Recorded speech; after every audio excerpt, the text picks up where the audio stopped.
बिस्मिल्लाहिर्रहमानिर्रहीम। अस्सलाम वालेकुम। मैं हूं जावेद अमजद। आप देख रहे हैं यूट्यूब चैनल जावेद अमजद।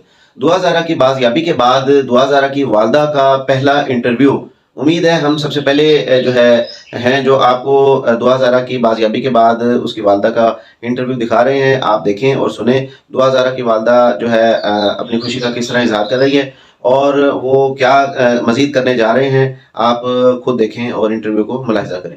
इस वक्त मैं दुआ जहरा के घर पर मौजूद हूँ और दुआ जहरा की वालदा यहाँ पर मौजूद हैं। काफ़ी दिनों से जो है परेशान वालदा, आज खुशी माशाल्लाह से जो है इनके चेहरे पर आपको दिख रही होगी। सबसे पहले आपको मुबारकबाद पेश करता हूँ। थोड़े से तासुरात बताइए कि दुआ की जब खबर मिली, किस वक्त आपको इन्फॉर्म किया गया कि दुआ जहरा मिल चुकी है, और उसके बाद आप लोगों की और घर की फीलिंग्स क्या थी? हमें सुबह 6 बजे फ़ोन आया था पुलिस वालों का। उन्होंने बताया कि आपकी बेटी हमने बाज़ेब करवा ली है। और पहले तो हमें समझ ही नहीं आया और यकीन भी नहीं आया, क्योंकि यही होता था कि मिल गई है फिर नहीं। लेकिन उनके बाबा ने कहा कि नहीं, मिल गई है। तो हम बहुत खुश हुए। पहले तो समझ ही नहीं लगी कोई किधर भागा, रूम में कोई कहीं भाग रहा था। तो फिर हम सब ने दो दो नफल शुक्राने के अदा किए कि अल्लाह ताला ने बहुत बड़ा करम किया है, खैर खैरियत से ज़िंदा सलामत हमारी बेटी हमें मिल गई है, मतलब आ गई है।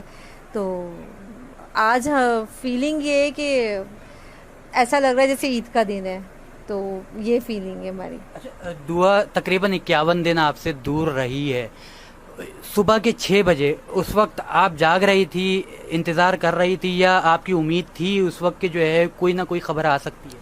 नहीं नहीं, बिल्कुल नहीं पता था। कल तो बल्कि जो कल का दिन था ना, वो मुझे ना अजीब सा कुछ हो रहा था। जैसे ऐसे लग रहा था जैसे पता नहीं मिलेगी कि नहीं मिलेगी, पता नहीं वो कुछ कर ना दें, क्योंकि वो भाग रहे थे, आपको पता है। तो ऐसा आ रहा था कि जैसे खुदा ना खासा उसे मार ना देना।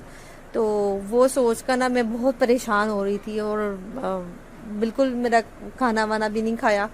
तो उसी में ध्यान रहा। हम लोग 3:30-4 बजे तक हम लोग पढ़ते रहे, दुआएं करते रहे। हम रोज़ इसी तरह करते हैं। तो वो करते रहे। फिर उसके बाद मेरी आंख लगी है थोड़ी देर के लिए, तो तकरीबन 2-2.5 घंटे ही मैं सोई। तो 6 बजे से पता चला कि दुआ मिल गई है। तो उस वक्त से मैं अभी तक जाग रही हूँ और जो नहीं है, फिर आप सब लोग आ रहे हैं और बस खुश हैं, सब खुश हैं। अच्छा, थोड़ा सा मैं दुआ के मिलने के वाले से जो नाम नेहाद शौहर ज़हीर को भी गिरफ्तार कर लिया गया है। अब एक अपील जो है ज़हीर की फैमिली की तरफ से, उनकी वालदा की तरफ से जो है आपकी तरफ की जा रही है कि हमारे बच्चे को बख्श दो। तो आप इसके बारे में क्या कहेंगी? आप ये सोचें कि 51 डेज़, ठीक है, हम लोग कितने करब में थे। आप सब ने देखा है, हम लोग तड़पते थे। और मुझे तो उसकी माँ की शक्ल आज देखी है मैंने, वो जो वीडियो पे बोला है मैंने उसको देखा। तो हमें तो ये भी नहीं पता कि वो उनके भाइयों की शक्लें कैसी हैं और कौन नहीं है। तो बात ये कि जब हम अपील कर रहे थे, हम रो रहे थे। और मैं आज भी ये सच्चे दिल से कह रही हूँ, मैं ये कह रही थी कि मेरी बेटी छोड़ दें आप जिंदा सलामत, हम कुछ नहीं कहेंगे। और वाकई हम कुछ नहीं कहते, क्योंकि हम ज़बान से फिरने वाले लोग नहीं हैं, ठीक है, हम नहीं कुछ कहते। तो आज आपका बेटा चंद मिनट, ठीक है, बेटे या बेटा जो भी है, चंद मिनट के लिए आपसे गया और आप सुबह तड़पती हुई सबके सामने आ गई। जब जज बुला रहे थे आपको, पुलिस बुला रही थी, डिफरेंट इदारे बुला रहे थे आपको, दुनिया आपको कह रही थी आप बाहर आए, फेस करें। अगर आप लोगों ने चोरी नहीं की, आप बाहर आए, बाहर आके बयान दें, ठीक है। आप नहीं आ रहे थे, ठीक है, क्यों नहीं आ रहे थे आप लोग, ठीक है। मैं आपसे अपील करती रही, रोती रही, तड़पते रहे। हमारे घर में रोज़ क़यामत का वक्त होता था, ठीक है। आज आप कह रही है मैं हार्ट की मरीज़ हूँ, पता नहीं आप हैं कि नहीं हैं। मैं डिप्रेशन की मरीज़ नहीं थी। मेरी के बारे में तो जो डिप्रेशन के हवाले से एक खातून यूट्यूबर हैं, वो तो कहती थी कि आपके शौहर आप पर तशद्दुद करते थे कि वो डिप्रेशन है। तो अभी जो मामलात आगे बढ़ने वाले हैं, तो इस केस के हवाले से क्या इंसाफ आप चाहती हैं, और बेटी से जब मुलाकात होगी उस वक्त के तासुरात क्या होंगे आप? पहले तो मैं आपको डिप्रेशन का दे देती हूँ। बात ये कि डिप्रेशन क्या है, आप लोग पढ़े लिखे लोग हैं ना। डिप्रेशन क्या है? जब बच्चा, मैं कहती हूँ 9-10 का भी एग्ज़ाम देने जाता है, उसको कहते हैं एंजाइटी, ठीक है ना, उसको कहते हैं एंजाइटी डिप्रेशन। आप बाजार जाते हैं या आपके घर में शादी हो रही होती है या कोई भी मामलात हो रहे होते हैं या आप जॉब पे कोई आपने बिजनेस करना हो तो आपको पता है पेट में दर्द होना शुरू हो जाता है, वो डिप्रेशन एंजाइटी सी होती है। ये तो एक बच्चे को भी होती है, नॉर्मल सी चीज़ है। और जिसके घर में भाई है, बाप है और उनके दिल में सीने में दिल है, अगर उनके भाई बाप को कुछ हो जाए तो उनकी माँ बहनें सब डिप्रेशन में जाती हैं, गिरती हैं, मरती हैं। तो मेरे अब्बू की तो डेथ हुई दो साल पहले। मेरे तो पूरे मोहल्ले वाले जानते हैं मुझे कब हुए डिप्रेशन हुआ। तो ठीक है ना, डिप्रेशन एंजाइटी मुझे अपने अब्बू की वजह से हुई, हस्बैंड की वजह से नहीं। और दूसरी बात, अगर हस्बैंड की वो कह रहे हैं कि मुझे मारते हैं, ये करते हैं, वो करते हैं, तो अल्लाह ताला ऐसा शोहर तो मैं कहती हूँ सबको दे, ठीक है ना। और वो आपको लगते हैं मारने वाले? नहीं, हमें तो नहीं लगता। मगर चलें इस बात को छोड़ते हैं कि काज़मी साहब से तो मेरी भी मुलाकात काफ़ी रही है।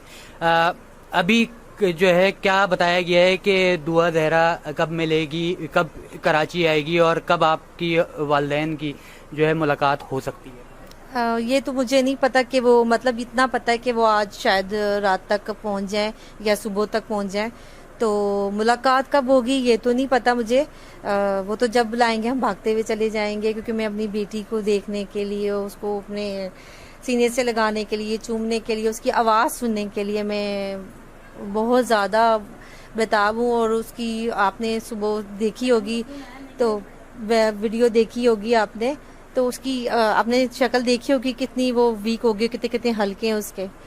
तो बहरहाल हम अपनी बेटी के मिलने के लिए तो बहुत ज़्यादा बेताब हैं और इंशाल्लाह ताला मिलेंगे।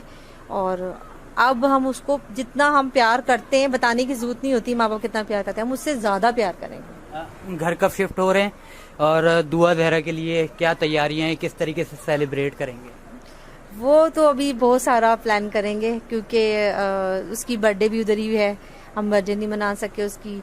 फिर हमारा तो हर दिन ही वो समझिए कोई एक फंक्शन वाला दिन होगा कि जब वो आ जाएगी। तो हमारे लिए तो सब कुछ वो है, हमारी जिंदगी वो ही है। बात पूछना चाहूंगा उन लोगों को जो इस तरीके के काम करते हैं, बच्चियों को घरों से लेकर जाते हैं, चाहे किसी भी सूरत में ट्रैप करके या किसी भी तरीके से, उन लोगों के लिए क्या पैगाम देंगी कि ऐसे वाकयात रुक सकें? मैं यही बोलूँगी कि देखें, आप कोई भी बुरा काम करते हैं तो उसकी आखिरकार एंड तो होता है, ठीक है ना। कुछ भी आप बुरा काम करते हो तो मैं ये कहती हूँ कि आप ऐसे, मतलब कैसे आपका इतना बड़ा दिल होता है कि आप किसी का बच्चा उठा के ले जाते हैं और उसके माँ बाप को जीते, आप खाली बच्चा लेके गए, घर वाले तो सारे मर जाते हैं, ठीक है। और मतलब मैं क्या कह सकती हूँ, पता नहीं उनके सीनों में दिल नहीं होते, माँ बाप की फीलिंग नहीं समझ सकते। हमारे घर में तो समझिए एक क़यामत थी, ठीक है ना।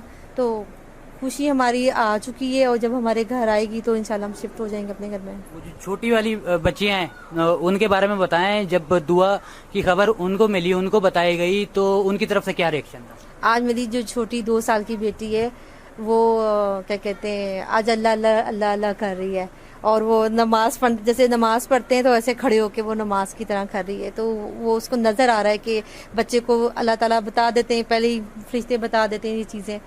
तो बहरहाल वो बड़ी खुश है। दूसरी भी मेरी बहुत खुश है, जब मैंने उसको बताया कि ज़ारा मिल गई, उसको मैंने वीडियो दिखाई तो उसने जंप की कि मामा ज़ारा मिल गई है। तो हम सब इंतज़ार में। चलें, बहुत शुक्रिया।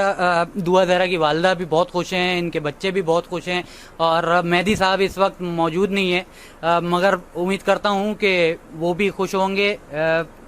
ये एक ताकत होती है मीडिया, सोशल मीडिया की, कि अगर आवाज़ नहीं उठाई जाती तो आज दुआ ज़हरा मौजूद नहीं होती। बहुत बहुत मुबारक हो आपको, बहुत शुक्रिया जी। आप सबको भी बहुत बहुत मुबारक हो, जिसने हमारा साथ दिया, आप मीडिया वालों ने बहुत दिया। और जो पेरेंट्स और सब हमारे पाकिस्तान और पाकिस्तान से बाहर भी जिसने हमारे लिए दुआएं की हैं, और मैं उनका एहसान कभी भी नहीं उतार सकती। और बस मैं ये कह सकती हूँ अल्लाह ताला आप सबको तरक्की दे और आपके सब बहन भाई जो भी बच्चे हैं उनको अल्लाह ताला अपनी हिफाजत में रखे। बहुत शुक्रिया, खुश रहें जी।